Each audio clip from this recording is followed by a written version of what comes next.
City ಸಾಕಾಗಿ ಹೋಗಿದ್ಯಾ? ನಿಮ್ಗಾಗಿ ಕಾದಿದೆ ಹಸಿರ ಸ್ವರ್ಗ Max Terahill manage farm land. Private farm plot ತಗೊಳ್ಳಿ. 20+ ಪ್ರೀಮಿಯಂ ಅಮ್ಯುನಿಟೀಸ್ ಜೊತೆ ರೆಸಾರ್ಟ್ ಸ್ಟೈಲ್ ಜೀವನ ನಡೆಸಿ. ಕೇವಲ 42 ಲಕ್ಷ ರೂಪಾಯಿನಿಂದ ಆರಂಭ. Max Terahill, where nature meets luxury. ಆಸಕ್ತರು ಕಾಲ್ ಮಾಡಿ ಅಥವಾ ಡಿಸ್ಕ್ರಿಪ್ಷನ್ ಮತ್ತು ಪಿನ್ ಕಾಮೆಂಟ್ ನಲ್ಲಿರೋ ಲಿಂಕ್ ಚೆಕ್ ಮಾಡಿ. ಹಾಯ್ ಫ್ರೆಂಡ್ಸ್, ಮಸ್ತ್ಮಗ.comಗೆ ಸ್ವಾಗತ. ನಾನು ಅಮರ್ ಪ್ರಸಾದ್. ಭಾರತ ಪಾಕಿಸ್ತಾನ್ ನಡುವಿನ ಪಂದ್ಯ, ಏಷ್ಯಾ ಕಪ್ ಸೂಪರ್ 4 ಪಂದ್ಯ ಕ್ರಿಕೆಟ್ ಮಾತ್ರ ಅಲ್ಲ, ಬೇರೆ ಕಾರಣಗಳಿಗೂ ಸಿಕ್ಕಾಪಟ್ಟೆ ಚರ್ಚೆ ಆಗ್ತಾ ಇದೆ. ಗುಂಡು ಹಾರಿಸೋ ಅಂದ್ರೆ ಶೂಟ್ ಮಾಡೋ ಮಾತುಕತೆಗಳು ಕೂಡ ಬಂದಿದ್ದಾವೆ ಈ ಮ್ಯಾಚ್ನಲ್ಲಿ. ಆಟಗಾರ ಕೂಡ 50 ಹೊಡೆದ ತಕ್ಷಣ ಗುಂಡು ಹಾರಿಸೋ ರೀತಿಯಲ್ಲಿ ಆ ಸೆಲೆಬ್ರೇಷನ್ ಮಾಡಿರೋದು ಮಾತ್ರ ಅಲ್ಲ, ಸೀರಿಯಸ್ ಆಗಿ ಪಾಕಿಸ್ತಾನದವರು ಡಿಸ್ಕಸ್ ಮಾಡಿದ್ದಾರೆ. ಕ್ಯಾಮರಾ ಮುಂದೆ ಕೂತ್ಕೊಂಡು ಗುಂಡು ಹಾರಿಸಿ ಮ್ಯಾಚ್ ನಿಲ್ಲಿಸೋದರ ಬಗ್ಗೆ ತಮ್ಮ ಧೂರ್ತ ಉಗ್ರ ವರ್ತನೆಯನ್ನು ತೋರಿಸಿದ್ದಾರೆ. ಈ ಪಂದ್ಯ ಬಹಳ ವಿವಾದಕ್ಕೆ ಕಾರಣ ಆಗ್ತಾ ಇದೆ. ಈಗ ಬರೀ 2 ಇನ್ಸಿಡೆಂಟ್ ಅಲ್ಲ, ಇದರಲ್ಲಿ ಸಿಕ್ಕಾಪಟ್ಟೆ ಇಂಥ ಇನ್ಸಿಡೆಂಟ್ಗಳು ರಾಶಿ ಆಗಿದ್ದಾವೆ ಈ ಪಂದ್ಯದಲ್ಲಿ. ಬನ್ನಿ ಕ್ವಿಕ್ ಆಗಿ ಅದೆಲ್ಲ ನಾವೀಗ ನೋಡ್ತಾ ಹೋಗೋಣ. ಭಾರತ ಪಾಕ್ ನಡುವೆ ಏಷ್ಯಾ ಕಪ್ ಸೂಪರ್ 4 ಮ್ಯಾಚ್ ಆಗಿದ್ದು, ಅಲ್ಲಿ ಭಾರತ 6 ವಿಕೆಟ್ಗಳ ಭರ್ಜರಿ ಜಯವನ್ನು ಸಾಧಿಸಿತು. ಆದರೆ ಈ ಪಂದ್ಯದಲ್ಲಿ ಪಾಕಿಗಳು ಮತ್ತೆ ಅಸಭ್ಯ ವರ್ತನೆ ತೋರಿ ಭಾರತವನ್ನು ಕೆಣಕಿದ್ದಾರೆ. ಇದು ಕ್ರಿಕೆಟ್ ಜಗತ್ತಲ್ಲಿ ತೀವ್ರ ಚರ್ಚೆಗೆ ಕಾರಣ ಆಗಿದೆ. ಅದರಲ್ಲೂ ಪಾಕಿಸ್ತಾನದ ಕೆಲ ಪ್ಯಾನಲಿಸ್ಟ್ಗಳು ಗುಂಡು ಹೊಡೀರಿ ಆಗ ಮ್ಯಾಚ್ ನಿಂತು ಹೋಗುತ್ತೆ ಅಂತ ಹೇಳಿರೋದು ಪಾಕ್ ಮನಸ್ಥಿತಿಯ ಬಗ್ಗೆ ಇಡೀ ಜಗತ್ತು ಆತಂಕದಿಂದ ನೋಡುವಂತಾಗಿದೆ. ಏನಾಗ್ತಾ ಇದೆ ಅಂತ ಹೇಳ್ತೀವಿ. ಗುಂಡು ಹಾರಿಸೋದ್ರ ಬಗ್ಗೆ ಮಾತನಾಡಿದ್ದಾರೆ ಅಯೋಗ್ಯರು. ಸ್ನೇಹಿತರೆ, ಮೊದಲು ಬ್ಯಾಟಿಂಗ್ ಶುರು ಮಾಡಿದ್ದ ಪಾಕಿಸ್ತಾನ 171 ರನ್ ಹೊಡೆದು 172 ರನ್ಗಳ ಗುರಿ ಕೊಟ್ಟಿತ್ತು. ಅವ್ರ ಜೀವನದಲ್ಲೇ ದೊಡ್ಡ ಗುರಿ ಕೊಟ್ಟಿದ್ರು.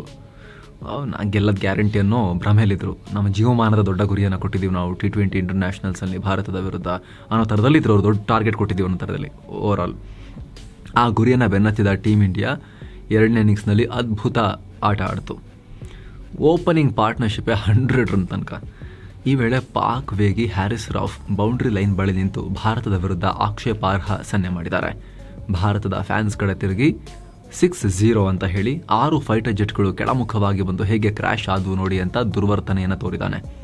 ಅಷ್ಟೇ ಅಲ್ಲ, ಭಾರತ 5ನೇ ಓವರ್ನಲ್ಲಿ ಬ್ಯಾಟಿಂಗ್ ಮಾಡುವಾಗ ಗಿಲ್ ಬೌಂಡರಿ ಬಾರಿಸಿದ ಟೈಮ್ನಲ್ಲಿ ರೌಫ್ ಅಭಿಷೇಕ್ ಶರ್ಮಾ ಜೊತೆಗೂ ಗೂಂಡಾ ರೀತಿ ವರ್ತನೆ ಮಾಡಿದ್ದಾನೆ. ಆಗ ಮಧ್ಯಪ್ರವೇಶ ಮಾಡಿದ ಅಂಪೈರ್ ಗಾಜಿ ಸೊಹೇಲ್ ತಕ್ಷಣ ಪರಿಸ್ಥಿತಿಯನ್ನು ತಿಳಿಗೊಳಿಸಿದ್ದಾರೆ. ಈಗ ಹ್ಯಾರಿಸ್ ವರ್ತನೆಗೆ ತೀವ್ರ ಆಕ್ಷೇಪ ವ್ಯಕ್ತವಾಗ್ತಿದೆ. ಈತನ ವಿರುದ್ಧ ICC ಕಠಿಣ ಕ್ರಮ ತಗೋಬೇಕು. ಆನ್ ಫೀಲ್ಡ್ನಲ್ಲಿ ಇಷ್ಟೊಂದು ಕೀಳು ಮಟ್ಟಕ್ಕೆ ಇಳಿದು ಯಾವುದೇ ಆಟಗಾರ ಅಸಭ್ಯವಾಗಿ ನಡ್ಕೊಂಡಿರಲಿಲ್ಲ. ಹೀಗಾಗಿ ಈತನನ್ನು ಅಂತಾರಾಷ್ಟ್ರೀಯ ಕ್ರಿಕೆಟ್ನಿಂದಲೇ ಬ್ಯಾನ್ ಮಾಡಬೇಕು ಅಂತೆಲ್ಲ ಸೋಷಿಯಲ್ ಮೀಡಿಯಾದಲ್ಲಿ ಒತ್ತಾಯ ಮಾಡಲಾಗ್ತಿದೆ. 2022ರ T20 ವಿಶ್ವಕಪ್ನಲ್ಲಿ ಹ್ಯಾರಿಸ್ ಬೌಲಿಂಗ್ನಲ್ಲಿ ಕೊಹ್ಲಿ 6 ಬಾರಿಸಿರುವುದನ್ನು ಈತ ನೆನಪಿಸೋಕೆ ಈತ ಇದ್ದ ಜಾಗದಲ್ಲಿ ಇಂಡಿಯನ್ ಫ್ಯಾನ್ಸ್ ಕೊಹ್ಲಿ ಅಂತ ಕೂಗ್ತಾ ಇದ್ರು. ಹೆಂಗಿತ್ತು ನಿನಗೆ ಅವತ್ತು ಹೊಡೆದಿದ್ದು ಅಂತ ಕೊಹ್ಲಿ ಅಂತ ಕೂಗ್ತಿದ್ರು. ಅದಕ್ಕೆ ಈತನ ಒಳಗೆ ಇದ್ದ ಆ ಅವಮಾನದ ಬೆಂಕಿ ಮತ್ತೆ ಸ್ಫೋಟಿಸಿದೆ. ಪ್ರತಿಯಾಗಿ ಈ ದುರ್ವರ್ತನೆಯನ್ನು ಆ ವೀಕ್ಷಕರ ಕಡೆಗೆ ತೋರಿಸಿದ್ದಾನೆ. ಇವರ ಉಗ್ರ ಸೇನೆ ಕೊಟ್ಟ ಸುಳ್ಳು ಕಥೆಯನ್ನು ನಂಬಿಕೊಂಡು ಈತ ಭ್ರಮೆಯಲ್ಲಿ ಬದುಕ್ತಾ ಇದ್ದಾನೆ. ಅದನ್ನೇ ಅಲ್ಲಿ ಫೈಟರ್ ಜೆಟ್ ಬೀಳಿಸಿದೀವಿ ಅನ್ನೋ ಥರದಲ್ಲಿ ಸಿಗ್ನಲ್ ಮಾಡಿದ್ದಾನೆ. ಇನ್ನು ಇದಕ್ಕೂ ಮುನ್ನ ಗಿಲ್ ಮತ್ತು ಶಹೀನ್ ಶಾ ಅಫ್ರಿದಿ ಮಧ್ಯೆ ಕೂಡ ಸ್ವಲ್ಪ ವಾಗ್ವಾದ ಆಗಿತ್ತು. ಅಫ್ರಿದಿ ತನ್ನ ಓವರ್ನಲ್ಲಿ ಮೊದಲಿಗೆ ಗಿಲ್ ಮೇಲೆ ಪ್ರೆಷರ್ ಹಾಕೋಕೆ ಪ್ರಯತ್ನ ಪಟ್ಟರು ಶಹೀನ್ ಶಾ ಅಫ್ರಿದಿ. ಬಳಿಕ ಗಿಲ್ ಏನು ಮಾಡಿದ್ರು, ತೆಗೆದೊಂದು ಸರಿಯಾಗಿ ಒಂದು ಬೌಂಡ್ರಿ ಬಾರಿಸಿ ಹೋಗಿ ಬಾಲೆಕೊಂಬ ಅನ್ನೋ ಥರದಲ್ಲಿ ಸನ್ನೆ ಮಾಡಿದ್ರು. ಇದಕ್ಕೆ ಅಫ್ರಿದಿ ರೊಚ್ಚಿಗೆದ್ದಿದ್ದು ಕೂಡ ಕಂಡು ಬಂತು. ಓಕೆ, ಇದೆಲ್ಲ ಒಂದು ಹಂತಕ್ಕೆ ಓಕೆ, ಕ್ರಿಕೆಟಲ್ಲಿ ನಡೀತಾ ಇರುತ್ತೆ. ಆಟಗಾರರು ಉದ್ವೇಗಕ್ಕೊಳಗಾಗಿ ಈ ರೀತಿ ಸಣ್ಣ ಪುಟ್ಟ ಲೆವೆಲ್ನಲ್ಲಿ ಅದನ್ನು ಪ್ರದರ್ಶನ ಮಾಡೋದಿರುತ್ತೆ. ಆದರೆ ಈ ಧೂರ್ತ ರೌಫ್ ಮಾಡಿರೋದಿದೆಯಲ್ಲ, ಅದು ಮೂರ್ಖತನ. ಅದು ಅಭಿಮಾನಿಗಳ ಕಡೆಗೆ ತಿರುಗಿಬಿಟ್ಟು ಜೆಟ್ ಬೀಳಿಸಿದೀವಿ ಅನ್ನೋ ಥರದಲ್ಲಿ ಸಿಗ್ನಲ್ ಮಾಡಿರೋದು ದುರ್ವರ್ತನೆ, ಅದು ಉಗ್ರ ಮನಸ್ಥಿತಿ ಅದು. ಓಕೆ, ನೆಕ್ಸ್ಟ್ ಅಷ್ಟು ಮಾತ್ರ ಆಗಿದ್ದಲ್ಲ, ಪಾಕ್ ಬ್ಯಾಟಿಂಗ್ ವೇಳೆ ಫರ್ಹಾನ್ ಅರ್ಧಶತಕ ಸಿಡಿಸಿದಾಗ ಗನ್ ಸಲ್ಯೂಟ್ ಮೂಲಕ ಸಂಭ್ರಮಿಸಿ ಭಾರತವನ್ನು ಕೆಣಕಿದ್ರು. ಜೋಕ್ ಥರ ಇತ್ತು, ಅದು ಕಾಮಿಡಿ ಥರ ಇತ್ತು. ಒಂಥರ ಇವರಿಗೆ ಹೆಂಗಂದರೆ ದಿನ ಬೆಳಗಾದರೆ ಗುಂಡು, ದಿನ ಬೆಳಗಾದರೆ ಸ್ಫೋಟ ಮಾಮೂಲಿ ಅದವರಿಗೆ. ಅವ್ರಿಗೆ ಹೋಗಿ ತರಕಾರಿ ಅಂಗಡಿಲಿ ಹೋಗಿ ಅದಕ್ಕೆಷ್ಟು ಇದಕ್ಕೆಷ್ಟು ಕೇಳಿ ಶಾಪಿಂಗ್ ಮಾಡ್ಕೊಂಡು ಬಂದಷ್ಟೇ ಸುಲಭ ಅವರಿಗೆ. ಗನ್ ತಗೊಂಡು ಡಬ ಅಂತ ಮೇಲೆ ಹಾರಿಸೋದು ಅಂತ ಹೇಳಿದ್ರೆ. ರೀಸೆಂಟಾಗಿ ಹಾಗೆ ಆಗಿತ್ತಲ್ಲ, ಸಂಭ್ರಮಾಚರಣೆ ಮಾಡೋ ವೇಳೆ ಎರ್ರಾಬಿರಿ ಗುಂಡು ಹಾರಿಸ್ಕೊಂಡು 16 ಜನರ ಪ್ರಾಣ ಹೋಗಿತ್ತು ಪಾಕಿಸ್ತಾನದಲ್ಲಿ. ಅಂಥ ಧೂರ್ತ ಮೂರ್ಖ ವರ್ತನೆ ತೋರೋ ಜನ ಎಲ್ಲರೂ ಅಲ್ಲ, ಕೆಲವರು ಅಲ್ಲಿದ್ದಾರೆ ಆ ಥರದವರು. ಅಂಥದ್ರಲ್ಲಿ ಈತ ನೋಡಿ 50 ಹೊಡ್ಕೊಂಡು ಅದಾದಮೇಲೆ ಒಳ್ಳೆ ಗನ್ನಲ್ಲಿ ಫೈರಿಂಗ್ ಮಾಡೋ ಥರ ಮಾಡಿಕೊಂಡು ಸೆಲೆಬ್ರೇಷನ್ ಮಾಡಿರೋದು. ಯಾವ ಥರ ಇದು? ಯಾವ ಮನಸ್ಥಿತಿ ಇದು? ಓಕೆ, ಬಂದೂಕಲ್ಲಿ ಫೈರ್ ಮಾಡೋ ಥರ ಮಾಡಿ ತೋರಿಸ್ತೀನಿ ಅಂದರೆ ಈ ಥರ ಮಾಡಿದ್ರು ನೋಡಿ, ನೀವು ನೋಡ್ತಿದ್ದೀರಿ ಸ್ಕ್ರೀನ್ ಮೇಲೆ. ಈ ಥರ ಮಾಡಿದ್ರು. ಈತನ ಮೈಂಡಲ್ಲಿ ತಮ್ಮ ರೆಗ್ಯುಲರ್ ಅಭ್ಯಾಸವಾಗಿರೋ ಸ್ಫೋಟ ಮಾಡೋದನ್ನು ಮಾಡಿ ತೋರಿಸ್ಬೇಕು ಅಂತ ಹೇಳಿದರೆ ಹೆಂಗೆ, ಯಾವ ಥರ ಸಿಗ್ನಲ್ ಕೊಡ್ತಾಯಿದ್ರು ಇವರು ಸ್ಫೋಟ ಮಾಡಿ ತೋರಿಸೋದನ್ನು? ಹೆಂಗೆ ಯಾವ ರೀತಿ ಅಂಗಭಾಷೆ ಮಾಡಿ ಅದನ್ನು ಸೆಲೆಬ್ರೇಟ್ ಮಾಡ್ತಾಯಿದ್ರು ಗೊತ್ತಿಲ್ಲ. ವಿಕ್ಷಿಪ್ತ ವಿಚಿತ್ರ ಮನಸ್ಥಿತಿಯ ಆಟಗಾರರು. ಇನ್ನು ಕೊನೆಗೆ 6 ವಿಕೆಟ್ಗಳಿಂದ ಭಾರತ ಮ್ಯಾಚ್ ಗೆದ್ದು ಮುಗಿಸ್ತು. ಡಾಮಿನೇಟ್ ಮಾಡ್ತು ಭಾರತ. ಚಚ್ಚಿ ಆ ಕಡೆ ಈ ಕಡೆ ಓಡಿಸಿ ಹೊಡೆದ್ರು. ಅಭಿಷೇಕ್ ಶರ್ಮಾ ಅಂತೂ ಅಟ್ಟಾಡಿಸ್ಕೊಂಡು ಹೊಡೆದ್ರು.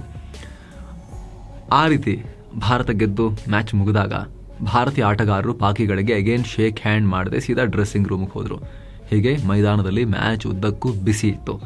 ಮ್ಯಾಚ್ ಮುಗಿದ ನಂತರ ಭಾರತೀಯ ಆಟಗಾರರು ಎಂದಿನಂತೆ ತಮ್ಮ ಕ್ಲಾಸಿಕ್ ಸ್ಟೈಲ್ನಲ್ಲೇ ಪಾಕಿಸ್ತಾನಕ್ಕೆ ರುಬ್ಬಿದ್ದಾರೆ. ಇನ್ಸ್ಟಾದಲ್ಲಿ ಪೋಸ್ಟ್ ಹಾಕಿರೋ Shubman Gill game speaks not words ಅಂತ ಹೇಳಿದ್ದಾರೆ. ಅಂದರೆ ಆಟ ಮಾತಾಡಬೇಕು, ನಮ್ಮ ಶಬ್ದಗಳಲ್ಲ, ನಾವು ಆಡೋ ಮಾತುಗಳಲ್ಲ, ಅದಕ್ಕೆ ಬೆಲೆ ಇಲ್ಲ. ಮಾತುಗಳಿಗೇನು ಬೆಲೆ ಇದೆ? ಕ್ರಿಕೆಟಲ್ಲಿ ಬಾಲಿಂಗ್ ಚೆನ್ನಾಗಿ ಮಾಡಬೇಕು, ಫೀಲ್ಡಿಂಗ್ ಚೆನ್ನಾಗಿ ಮಾಡಬೇಕು, ಬ್ಯಾಟಿಂಗ್ ಚೆನ್ನಾಗಿ ಮಾಡಬೇಕು, ವಿನ್ ಆಗಬೇಕು, ಅದೇ ಮ್ಯಾಟ್ರ್ ಆಗೋದು ಅಂತ ಹೇಳಿದ್ದಾರೆ. ಏನೋ ಅಭಿಷೇಕ್ ಶರ್ಮಾ ಕೂಡ ಯು ಟಾಕ್ ವಿ ವಿನ್ ಅಂತ ಪೋಸ್ಟ್ ಮಾಡಿ ಪಾಕಿಸ್ತಾನಕ್ಕೆ ಕೌಂಟರ್ ಕೊಟ್ಟಿದ್ದಾರೆ. ಅಷ್ಟೇ ಅಲ್ಲ, ಮ್ಯಾಚ್ ಮುಗಿದ ಪ್ರೆಸೆಂಟೇಷನ್ ಸೆರೆಮನಿಯಲ್ಲಿ ಪಂದ್ಯ ಶ್ರೇಷ್ಠ ಪ್ರಶಸ್ತಿ ತಗೊಳ್ಳೋಕೆ ಬಂದ ಅಭಿಷೇಕ್ ಶರ್ಮಾ ಅಲ್ಲೂ ಪಾಕ್ ಆಟಗಾರರ ವಿರುದ್ಧ ಕಿಡಿಕಾರಿದ್ದಾರೆ. ಪಂದ್ಯದಲ್ಲಿ ಯಾವುದೇ ಕಾರಣ ಇಲ್ಲದೇನೆ ಪಾಕ್ ಆಟಗಾರರು ನಮ್ಮನ್ನು ಕೆಣಕೋ ಪ್ರಯತ್ನ ಮಾಡಿದ್ರು. ಅದು ನನಗೆ ಇಷ್ಟ ಆಗಲಿಲ್ಲ, ಅವರಿಗೆ ಸರಿಯಾಗಿ ಉತ್ತರ ಕೊಟ್ಟಿದ್ದೀನಿ ಅಂತ ಹೇಳಿದ್ದಾರೆ. ಇನ್ನು ಒಂದು ಕಡೆ ದುಬೈನಲ್ಲಿ ಹೈ ವೋಲ್ಟೇಜ್ ಮ್ಯಾಚ್ ನಡೀತಾ ಇರೋ ವೇಳೆ ಪಾಕ್ನ ಟಿವಿ ಶೋ ಒಂದರಲ್ಲಿ ಶಾಕಿಂಗ್ ಇನ್ಸಿಡೆಂಟ್ ಆಗಿದೆ. ಅದರಲ್ಲಿ ಪಾಕ್ ಆಟಗಾರರಿಗೆ ಭಾರತದ ವಿರುದ್ಧ ಗುಂಡು ಹಾರಿಸಿ ಅಂತ ಹಿಂಸಾಚಾರಕ್ಕೆ ಕರೆ ಕೊಡಲಾಗಿದೆ. ಈ ಕುರಿತು ಸೋಷಿಯಲ್ ಮೀಡಿಯಾದಲ್ಲಿ ಒಂದು ವಿಡಿಯೋ ಕ್ಲಿಪ್ ಕೂಡ ವೈರಲ್ ಆಗ್ತಿದೆ. ಅದರಲ್ಲಿ ಆಂಕರ್ ಪ್ಯಾನಲ್ನಲ್ಲಿ ಗೆಸ್ಟ್ ಇದ್ದ ಒಬ್ಬ ವ್ಯಕ್ತಿಗೆ, ಸರ್, ಇಲ್ಲಿ ಹುಡುಗರು ಪ್ರಾಣ ಪಣಕ್ಕಿಟ್ಟು ಫೈಟ್ ಮಾಡಿದ್ರೆ ನಾವು ಮ್ಯಾಚ್ ಗೆಲ್ಲಬಹುದಾ ಅಂತ ಜಿಹಾದಿಗಳ ಥರ ಪ್ರಶ್ನೆ ಕೇಳಿದ್ದಾರೆ.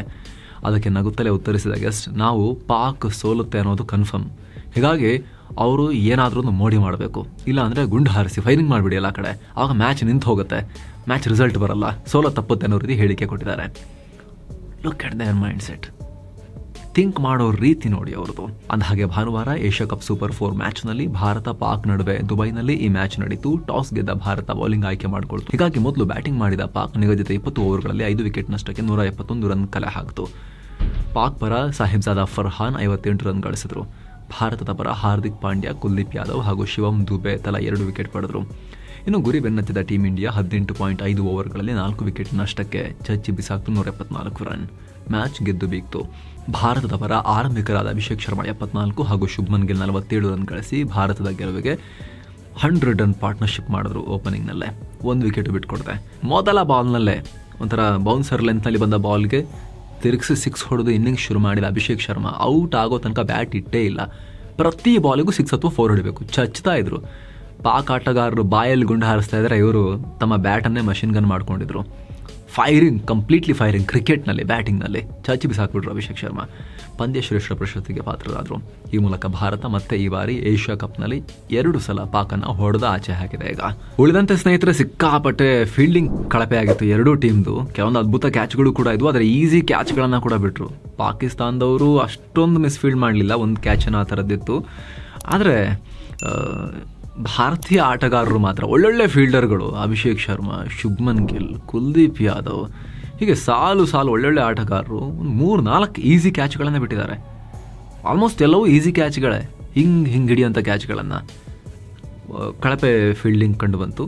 ಅದು ಏನೋ ಬಾಲ್ ಜಾರ್ತಾ ಇತ್ತೋ ಏನೋ ನಂಬಲಿಕ್ಕೆ ಆಗ್ತಿರಲಿಲ್ಲ, ಅಷ್ಟು ಈಸಿಯಾಗಿ ಕ್ಯಾಚ್ ಬಿಡ್ತಾಯಿದ್ರು. ಅದೊಂದು ನಿಮಗೆ ಹೈಲೈಟ್ ಮಾಡಿ ಹೇಳಬೇಕಾಗಿರೋಂಥ ವಿಚಾರ.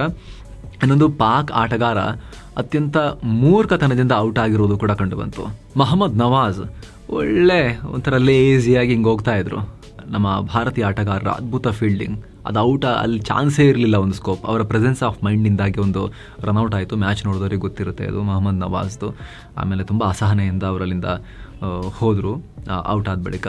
ಇನ್ನು ಆರಂಭಿಕ ಫಖರ್ ಜಮಾನ್ ವಿಕೆಟ್ ಕೊಟ್ಟಿರೋದು, ಅವ್ರು ಹಿಂಗಂದರು, ಅದು ಸೀದಾ ಸಂಜು ಸ್ಯಾಮ್ಸನ್ ಕೈಗೆ ಹೋಯಿತು.